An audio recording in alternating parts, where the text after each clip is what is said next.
I speak tonight for the dignity of man and the destiny of democracy. I urge every member of both parties, Americans of all religions and of all colors from every section of this country, to join me in that cause. At times, history and fate meet at a single time in a single place to shape a turning point in man's unending search for freedom. So it was at Lexington and Concord. So it was a century ago at Appomattox. So it was last week in Selma, Alabama.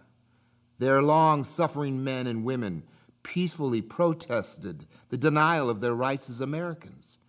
Many of them were brutally assaulted. One good man, a man of God, was killed. There is no cause for pride in what has happened in Selma. There is no cause for self-satisfaction in the long denial of equal rights of millions of Americans. But there is cause for hope and for faith in our democracy, in what is happening here tonight. For the cries of pain and the hymns and protests of oppressed people have summoned into convocation all the majesty of this great government, the government of the greatest nation on earth. Our mission is at once the oldest and the most basic.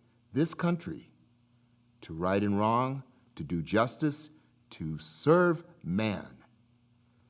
In our time, we have come to live with the moments of great crisis. Our lives have been marked with debate about great issues, issues of war and peace, issues of prosperity and depression. But rarely in any time does an issue lay bare the secret heart of America itself.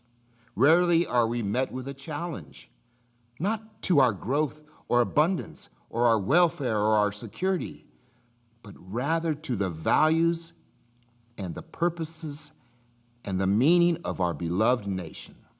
The issue of equal rights for American Negroes is such an issue, and we should defeat every enemy. And should we double our wealth and conquer the stars and still be unequal to this issue, then we will have failed as a people and as a nation.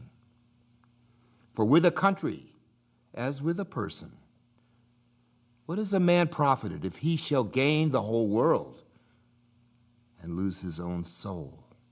There is no Negro problem. There is no Southern problem. There is no Northern problem. There is only an American problem. What happened in Selma is part of a far larger movement which reaches it into every section and state of America.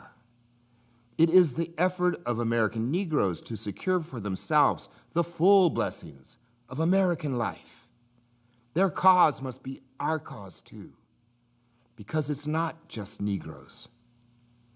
But really, it's all of us who must overcome the crippling legacy of bigotry and injustice.